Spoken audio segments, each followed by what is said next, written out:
Hello, everybody. As you know, we're recording the session. So if you want to, you can come off of video at any time because the speakers would love to see your lovely faces and reactions during the talk. If you have any questions, you can pop those in the chat and those will be answered at the end. Randall and Alison have some slides for us. So if you want to change your view at any time, you can do so using the button at the top right corner on a desktop version so that you can change to gallery view, or you can swipe to the side if you're using a mobile phone. That's all the technical stuff out of the way. If everyone could just stay muted during the presentation, we'd appreciate that. Thank you. And Randall, would you like to introduce yourself? Yes, for those who don't know me, I'm Randall Hardy. Last 5 years I seem to be immersed in the fight to protect home education and things like that. And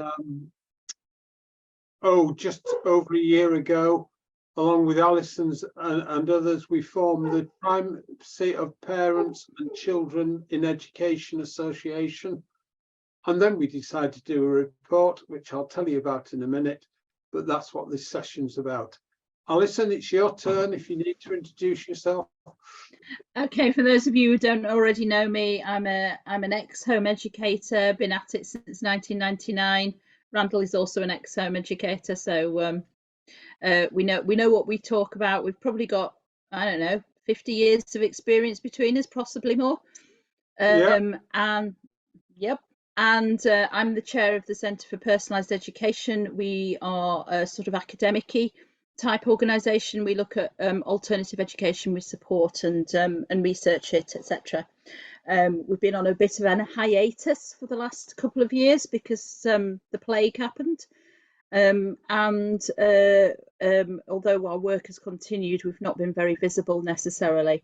But our work continues very hard in the background, and yes, we have been thrust also for the last 5 years or so into severely defending home education. The attacks started a long time ago. They've always been there, but it's not really let up since about 2009 when the Badman report was published. We got rid of that, and it's been carrying on for quite some time since.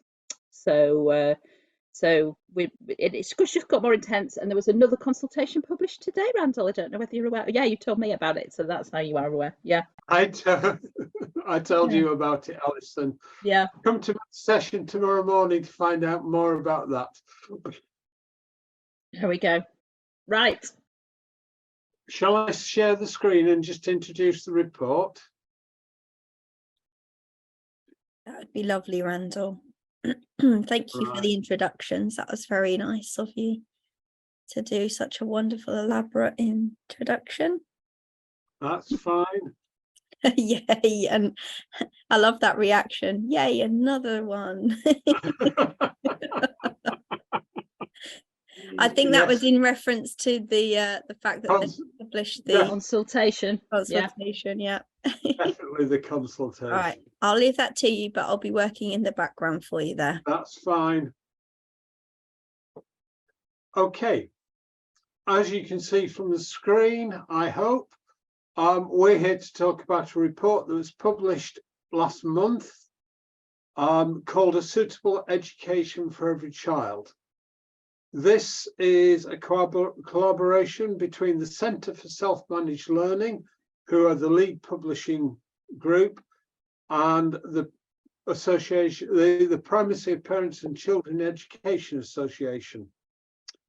Ian Cunningham was the editor of this, and really we wanted Ian here today, but he's working so hard with the centre, a college in Brighton where he lives, providing alternative education, self-managed learning for two groups of young people now.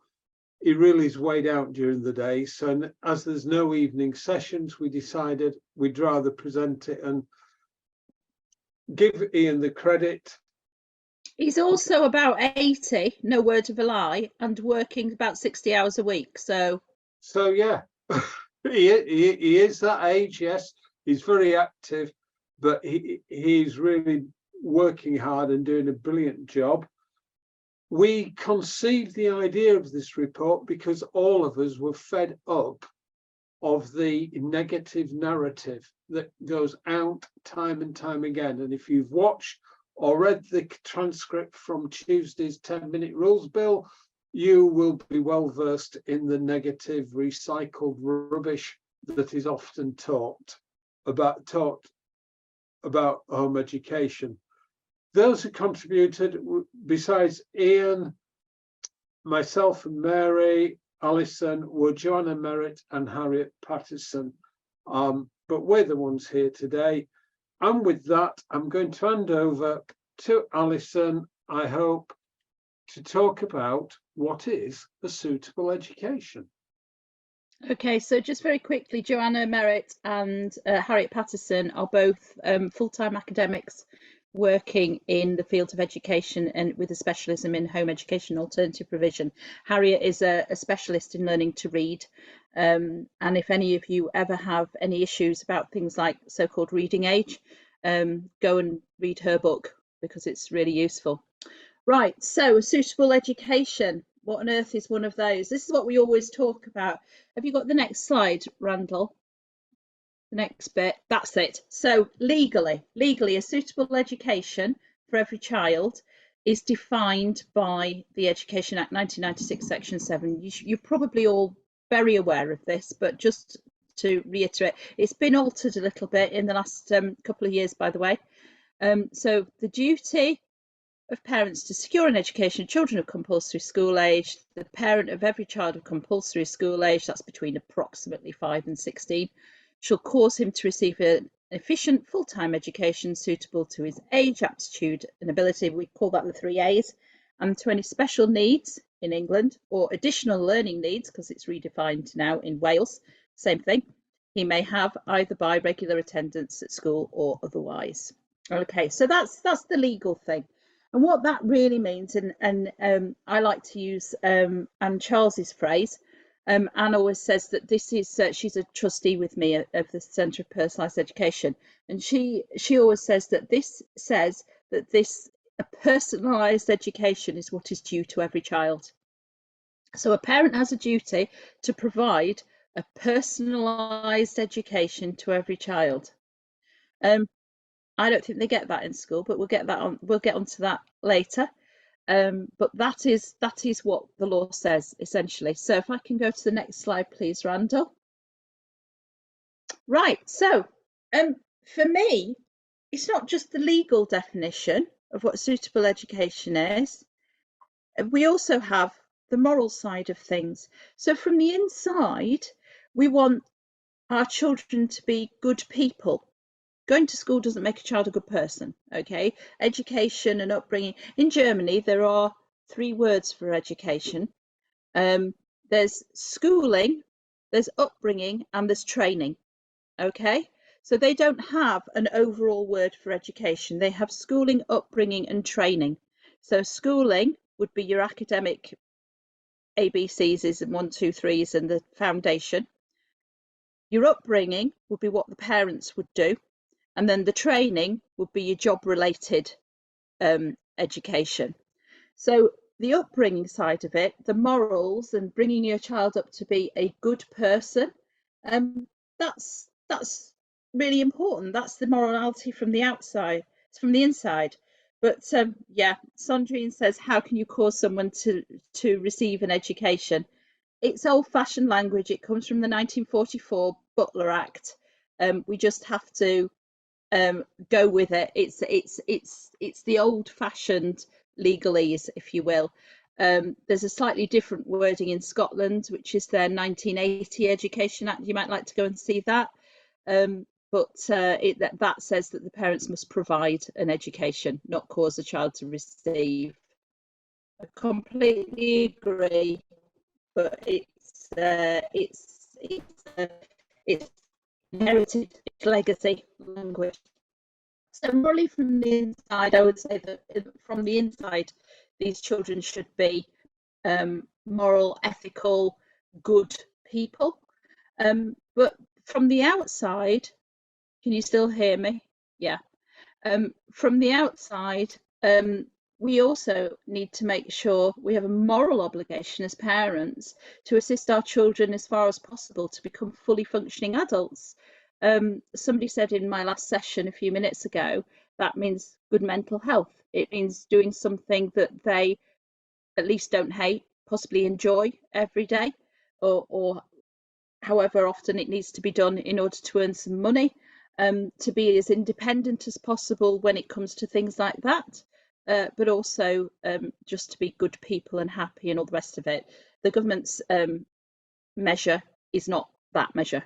Okay, so and then I have a third strand. So there's legal, there's moral, and then the third strand, Randall, yeah, is part of the community. So we have a legacy in this country of home educated children becoming really good members of community. They contribute to community and they are also developers of community. And I think that that's another strand of what a suitable education is. So it's quite a big chunk of stuff, a suitable education. There's all the upbringing stuff, there's the learning to cook, there's the learning to add up, there's the learning to read, there's, you know, there's the being a good person, not bullying people, not being a horrible individual. All of that stuff is all part, for me and for many other people, of what suitable education should be. So if we go on to the next one.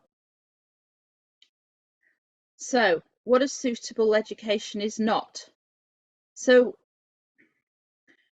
Randall and I and a number of my colleagues and friends have had this discussion quite a lot. We all think that school only sometimes provides a bit of a suitable education. It doesn't do the rounding out things that I was talking about, the moral areas and the community areas. It doesn't fulfill that rounded out upbringing and education that a child needs in order to be a fully functioning adult. Now, the government defines a suitable education as being the national curriculum. The national curriculum is not a personalised education and doesn't actually fit the 1996 Act, Section 7. It doesn't actually fit that. Not every child is getting a personalised education. How many special needs children do we hear of being deregistered because they haven't had their needs met, or still at school and not having their needs met and having so-called behavioural issues because they are dysregulated because their needs are not being met? How many children do we see who are gifted and talented who don't get the opportunity to study to their level of ability, or children who are chastised for not being able to do things and understand things when their ability is not there, their aptitude is not there, and they need support in order to do so. We also have a system of education that will allow children to get behind their national curriculum. And so maths is my passion. I'm a maths tutor sometimes, and I come across a lot of children who have had maths tuition, who need maths tuition, whose primary maths education has been so appalling that they've gone into secondary school not knowing the building blocks they need to use in order to do secondary maths education, and they just get left further and further and further behind. That's not a personalised education. That's not suiting the child. It's not suitable to the child as to where they are. So another example of what a suitable education is not is hot housing. So we see a lot of hot housing as well, particularly amongst the elite. How many times do you meet somebody who has had an extremely elite education, may have gone to a public school being in this country somewhere like Eton or Harrow? So those kinds of people who've had a very, very intense academic education haven't got a clue how to talk to the man in the street.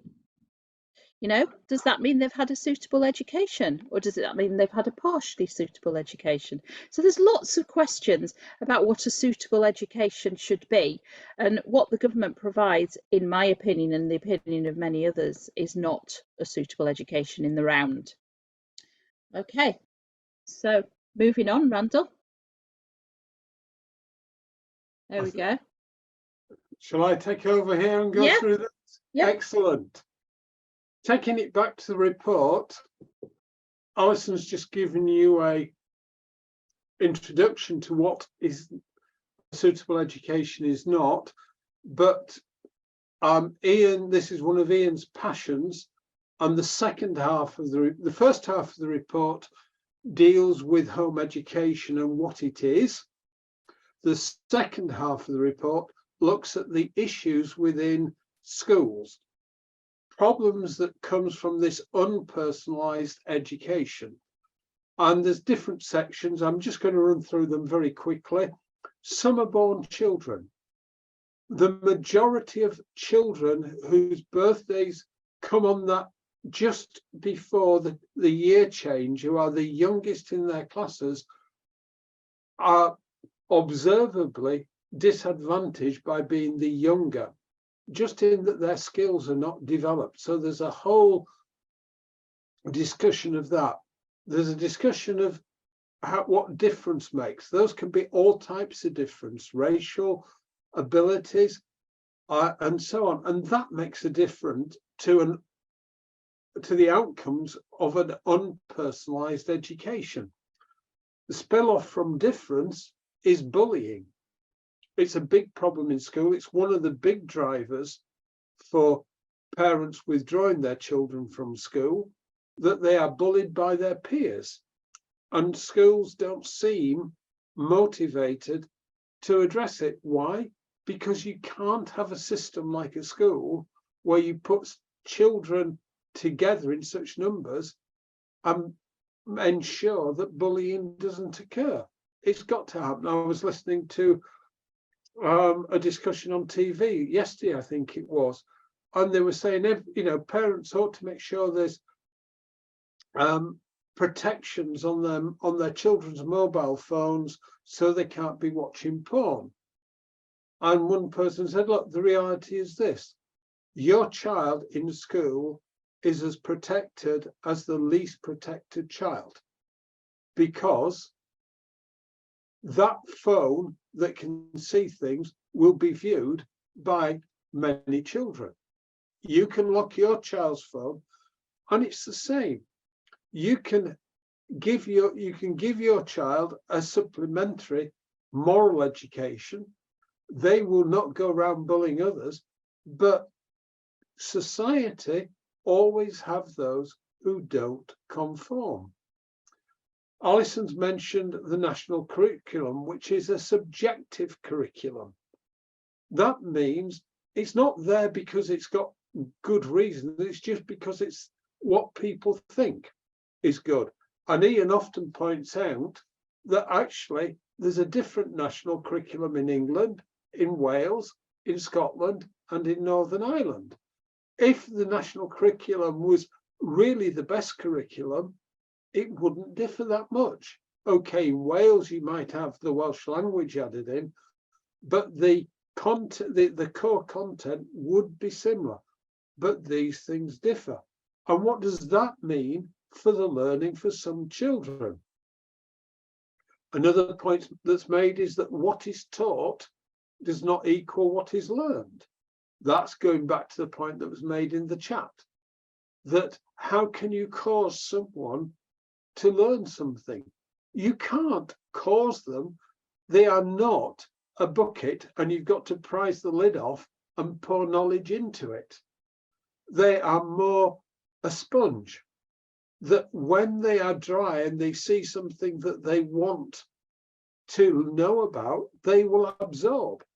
So we must understand, and we want politicians and others to understand, that what children learn is what they're interested in, what sets them on going. sadly, our youngest is now married and well into life, but when he made the transition from home education to sixth form college to do science, he's just got a PhD in science. I'm not going there, but you know, he's always been the scientist of the family.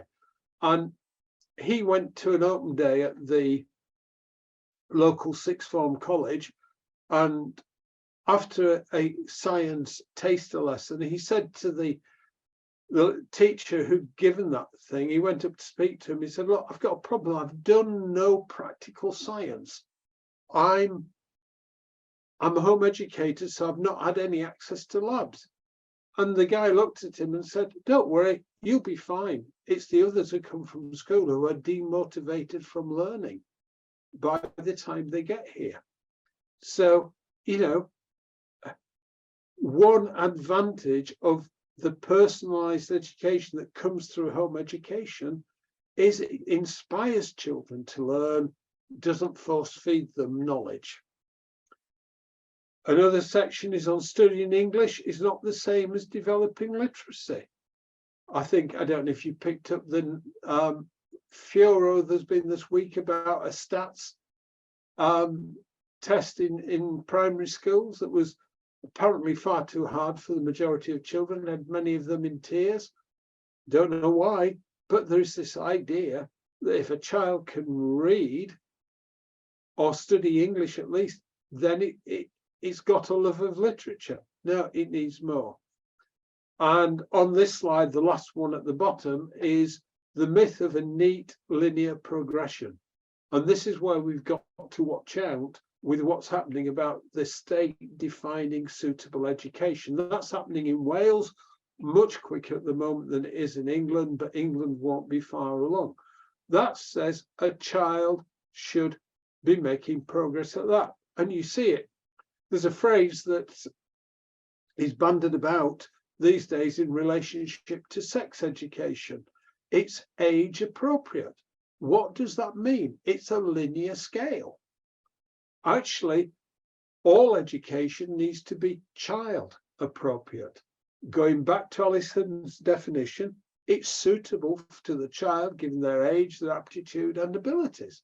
It is child appropriate, not a linear progress. Some children, as Alison hinted, start to read later than others, but many of them get past those who started earlier. It's not a linear progression. We've got something there on artificial intelligence. What's that got to do with suitable education? Well, artificial intelligence is being tried more and more to tutor children. China's a great leader in this, but what is happening is it suits certain children who react with it well. It doesn't suit those who don't react with it. So some children may benefit, others may not. Careers and jobs, it's the great whip that's used to drive children to school. You go and get good qualifications, you will get a good job. I won't go down another line that I'm pretty frustrated about from a recent budget we had about mothers being economically inactive. But we seem to think everybody's worth depends on what they earn. That is far from true. People are much more precious than that. And all this has seen a rise in mental health problems within schools. And yet, at a recent, on Tuesday, there was a Education Committee hearing before the 10-minute rule bill, and some of the MPs at that couldn't believe that children were really distressed by going to school.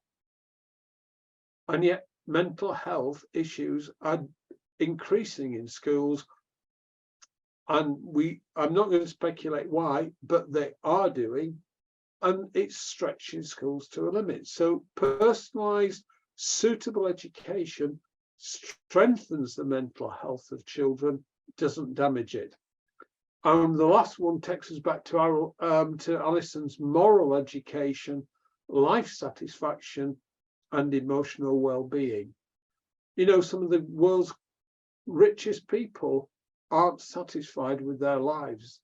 Their emotions are in a mess. You just have to look at some of the celebrities, you know, and you will see they've made it in life in many people's things. They're famous, they're wealthy, but they're not satisfied, and emotionally they're not well. So we'll move on with this question that Alison posed me, and she did it, I think, with a smile on her face. Can we fix it when education has gone wrong? Fix what is my question. Can we fix it? So you see, the first thing, can we fix schools now that they've gone wrong? Well, this lady thinks you can, Amanda Spielman. Amanda Spielman, this is BC, 1 year BC, right? Before COVID. In 2019, she spoke at the Wellington Festival of Education and on education's role in preparing young people for life in modern Britain. But what's her model for that? Well, she said this about, we often talk about preparing for young people for life in modern Britain. And later in the speech, she said, education is about socialization, encouraging harmony between different people, and it's about the advancement of civilization.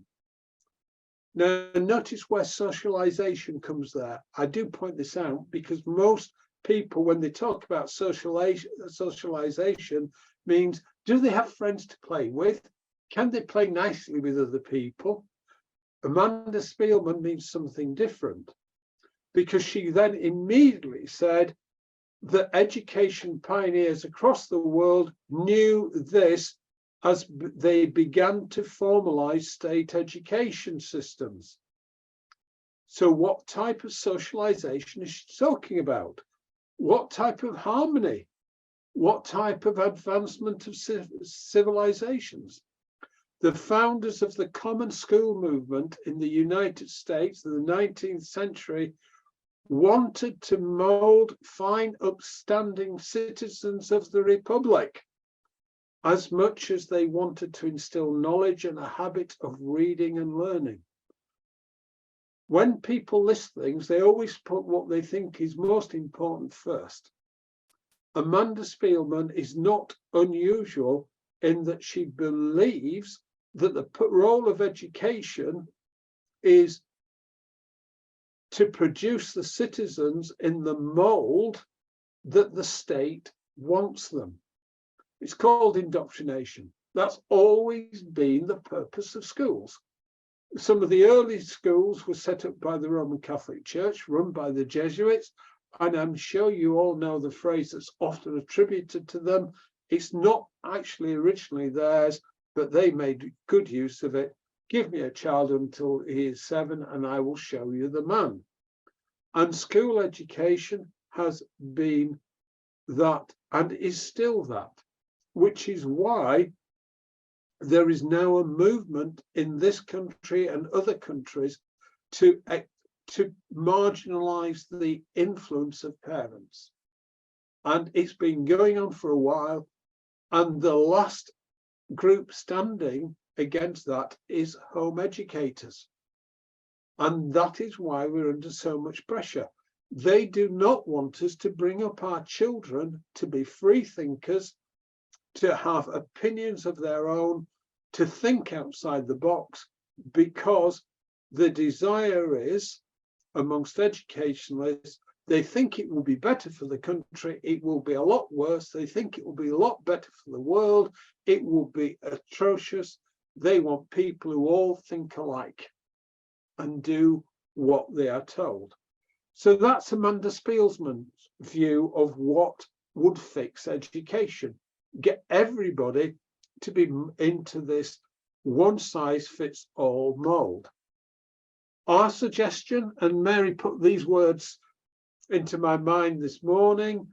To fix education, I want to say, first of all, before I get to Mary's input, is you can't fix the system because it was never working in the first place.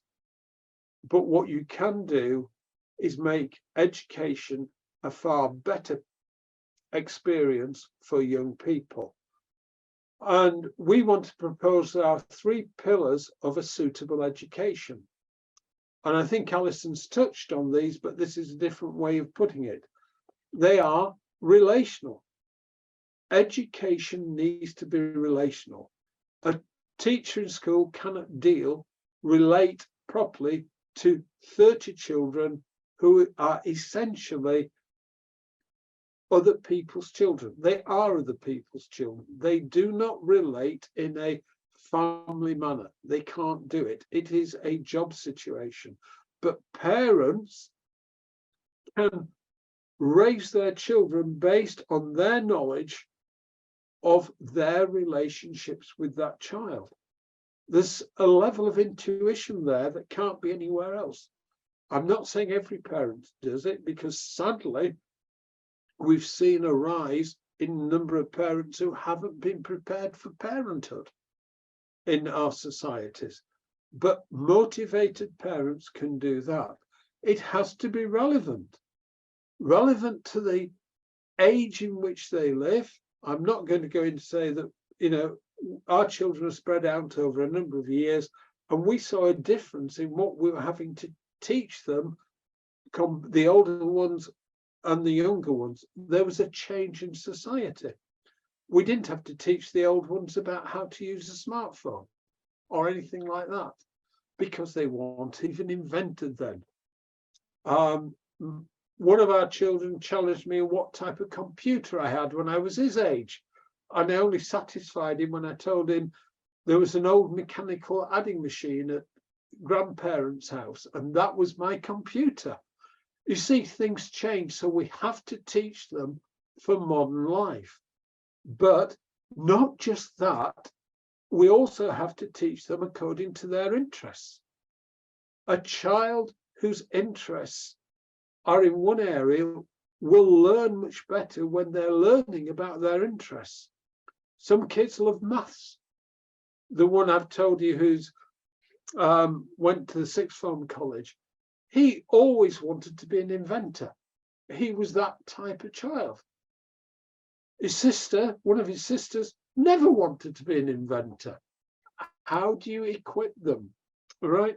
You're building a foundation for their lives. And this education has got to be responsive to them, what their interests are, their situation. I heard recently, given this attendance alliance pressure on schools, that one child who was really ill, they didn't want to lose, and had learning disabilities, they didn't want to lose marks because they were not attending when they had a fever. So parents told to send the child in, and the child spent 3 days lying on the floor under a desk. He was that ill. How terrible is that? And, you know, a child breaks a leg. I broke an arm, and I had a bit of time off school, and there was no pressure on me to go back. But this child, they want him in school as soon as possible, even though he's got a full-length cast on his leg, and half his lessons are upstairs. So we've got to be responsive to the child, to their situation and things. So I'd like to suggest those 3 areas. No one of them is more important than the other, but they are different parts of the pie that would make a suitable education. So we're going to come to your questions and comments. I just thought I'd better put in, you can download the report from that tiny URL, .com/a-suitable-education, or if you've got your smartphone at hand, you can scan that. And I'll leave it up for a couple of minutes, but I'd like to see your faces and things. So When we get into the first question, I'll probably stop screen sharing. Alison, before we take them, is there anything else you want to add? No, I think you fleshed out pretty much what I was getting at. The other thing that needs fixing, of course, is if your child has been in school and has lost their love of learning, you have to remember all the principles that you've spoken about, and their love of learning should come back because it is innate, is it not? It just gets masked by some of the damage that some of our children have suffered in school and through life. And if you make learning's part of everyday life, isn't it?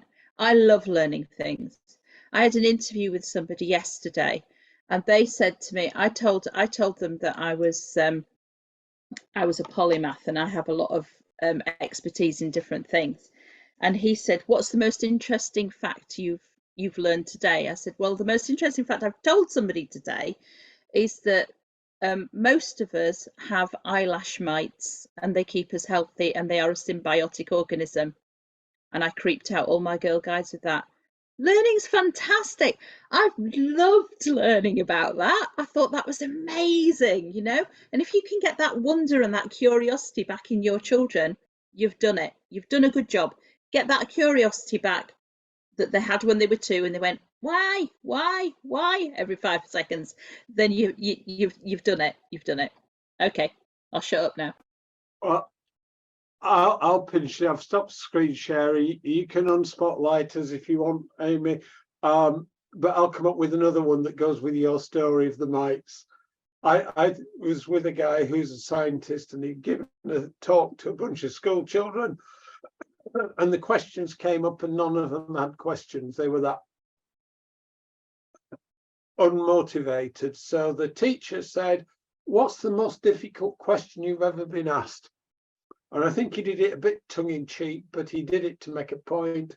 He said, "Oh, last year I was in a quarry with an 8-year-old child, and he looked at me and said, 'Why do they call it limestone when it's not green?' And I didn't know the answer. So I've gone out, and then he told him what the answer was. It's all to do with the German, Alison, that it comes from being sticky, which limestone is. But that's another interest. That child, that 8-year-old, by the way, was home educated, and it was the inquisitive mind. And I think that's what you say. Learning is about the inquisitive mind. Right? Have we got Can I just say the word for sticky in German is kleblich? I'm not talking about sticky. It's loam. It's another form of stickiness. Okay, got it. Just quickly, Randall. I've got a comment here. Can you please share that QR code again? Well, I did tell them I was going to take it off, Amy. So I know some people are a little bit slower, so if we could just pop that up for a few more seconds. Some people don't believe what they're told sometimes. There you go, Sandrine. Hopefully that helps you. If you just pop in the comments when you're done with it, we'll pop it back down again so we can see everybody's lovely faces. If anyone has a question they'd like to ask in person, if you just raise your hand and then we can get to you in turn. You can come off of microphone and speak to Randall and Alison in person, or if you want to carry on putting your questions in the chat, that's really helpful.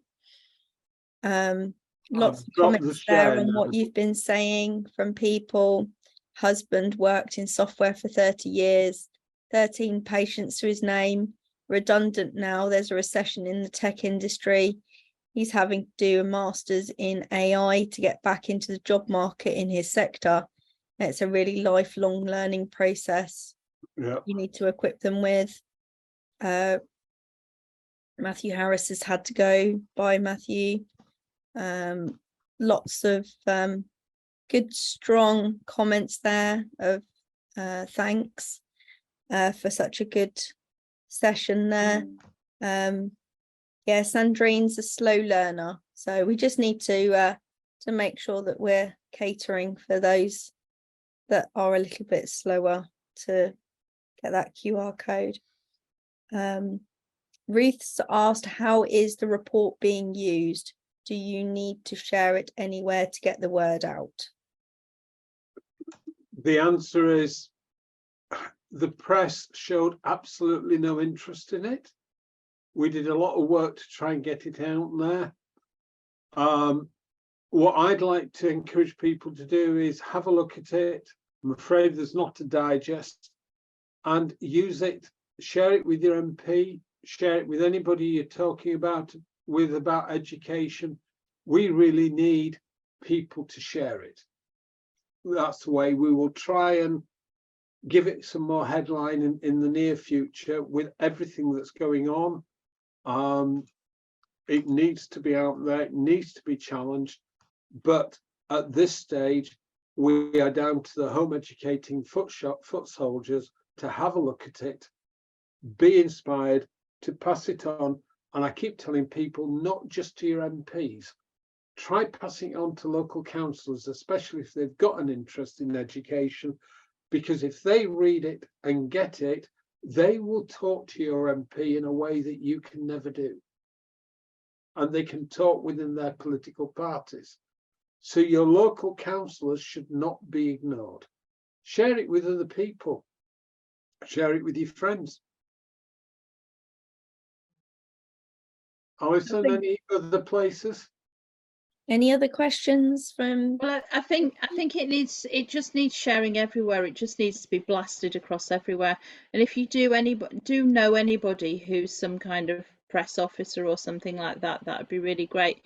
It unpicks some of the myths that are in the public sphere at the moment, which is really important. So the myths of things like ghost children and things like that. So, you know, just you know, have a good read of it and inwardly digest. It's quite an easy read, actually. It's not a difficult read. We haven't made it horrible. It's got 6 pages of academic references, I'll have you know. Unlike Alison worked hard getting them in order. I'll tell you why she's telling you. So Amy said that she's going to definitely read and share that on social media and the community with her MP and local councillors over the weekend. So if nothing else, that's one person. That's a massive difference. Thank you very much, Amy. Christine has said it's a great document to pull out to read. Sandrine, thank you. Really interesting. We need an education revolution. Apparently we come 4th or something in the world. Yep. At the bottom of the league tables in reading for pleasure, near the bottom for happiness and mental well-being.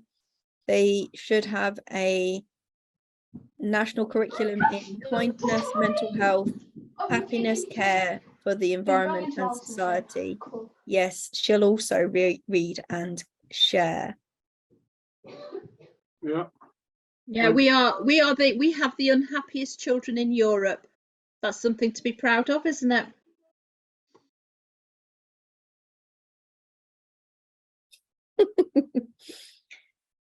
It is tragic, yeah, absolutely. And it's sparked many strong conversations locally and overseas, actually. Amy's 8-year-old says no. It's lovely. Thank you for a great session, says Ruth. Thank you very much, Randall and Alison. There's somebody waving a hand on screen, Amy, if you can't see it. Who wants to can't. Hi, she's up the other end. She's up the other end of the garden. Can I just say, he's banished her from his domain. I just didn't want to overload the broadband, so I had my camera off during the presentation. I just wanted to say, if you're short of time, there's an executive summary at the beginning, and there's quite a few. Some of the people who helped us with feedback when it was in its early stages, they suggested that we put some of the key points in there. So if you want some, soundbite things to talk to people or to stimulate discussion, you might find some in there. And there's also a summary of the recommendations there too.